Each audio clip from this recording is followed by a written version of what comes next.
Hi friends, this is the novel A Look in the Dark, chapter 2, and the title of the chapter is The Bait. The chapter will be in 2 parts. Breakfast the following morning was a fairly moody, silent affair. The 2 men were not sure how to react to each other after the conversation into the early hours. Sir Richard had not slept long enough and Danny Greene had not slept much at all.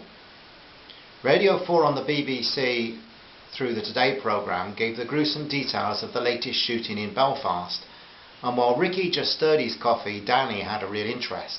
Carol had family in East Belfast and friends throughout the city. He really tried to understand the situation there, and he knew it was not as clear-cut as goodies and baddies like most people in Britain thought.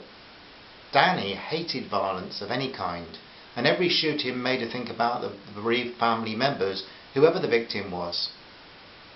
"Not getting any better over there, is it?" he ventured. The response was a grunt.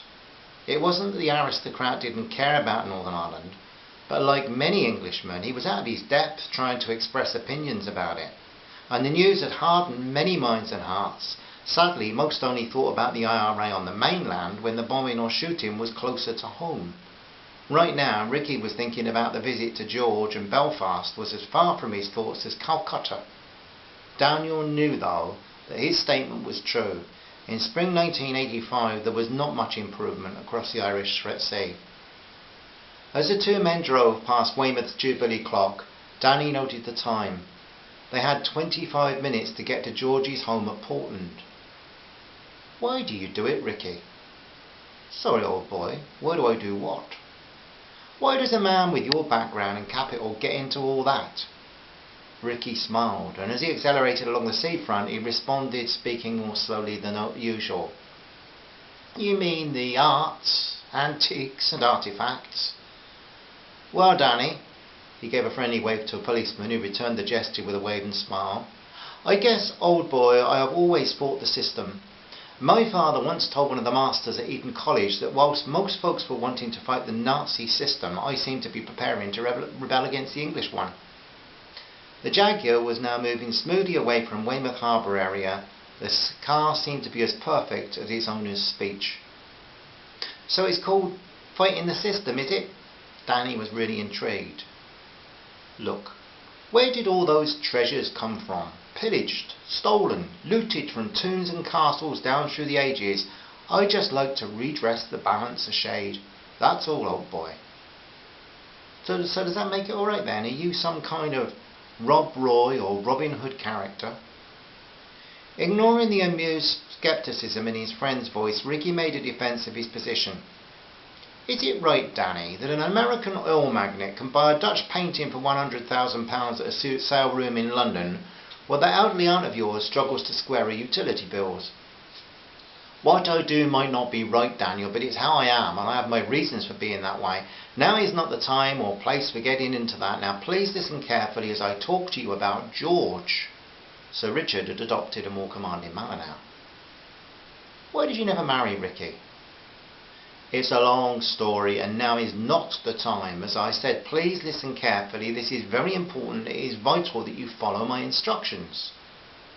"Sorry, Ricky, the revelations you've made about yourself made me curious, that's all." "I came very close once."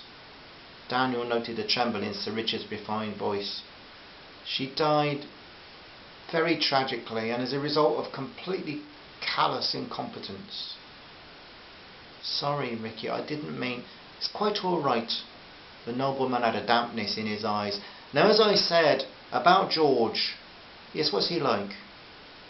"Uncouth, unprincipled, would certainly sell his daughter for enough alcohol. I don't believe he's an alcoholic, he just likes to drink plenty.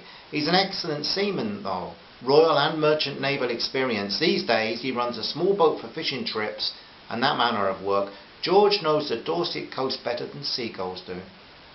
He understands the sea, calls it the old lady for some reason.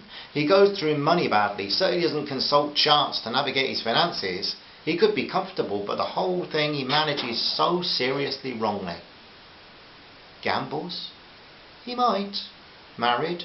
Divorced years ago, 1 child and 2 grandchildren. Ricky waved an arthritic elderly lady across the road, giving her a gracious bow as she waved her stick in gratitude. There must be a charade in our visit to George, old boy. You must not be Daniel Greene of Froome, Somerset.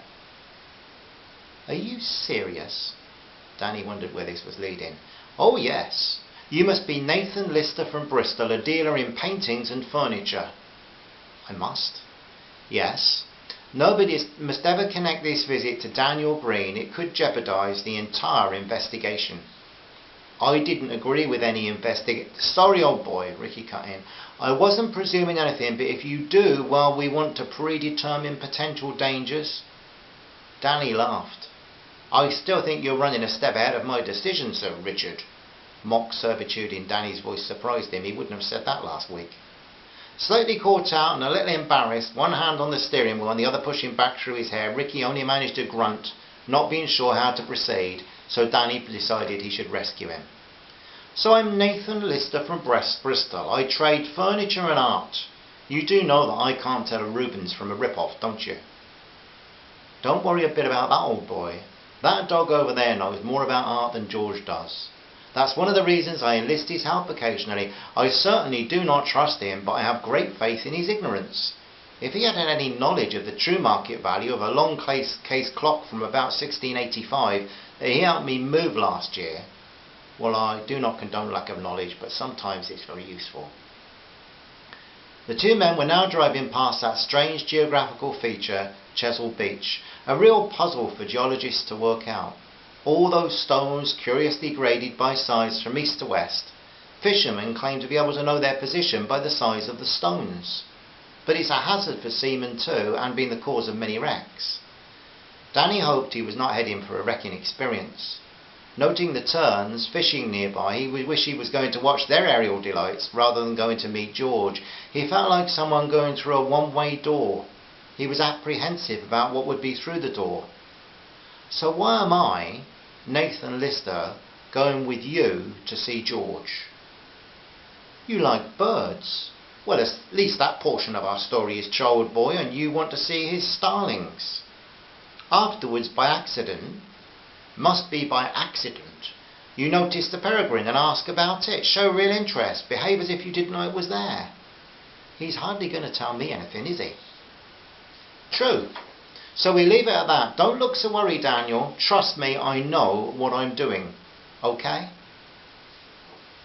So, the wealthy renegade aristocrat and Daniel Greene, ornithologist, amateur ornithologist, are going together to begin to get involved in this investigation that Danny doesn't really feel he wants to get involved in. How will it develop? Don't miss the next episode. Nice to share this with you. Hope it's as beautiful where you are as it is here today. Love and peace to you, my friends. Bye bye for now. Bye bye.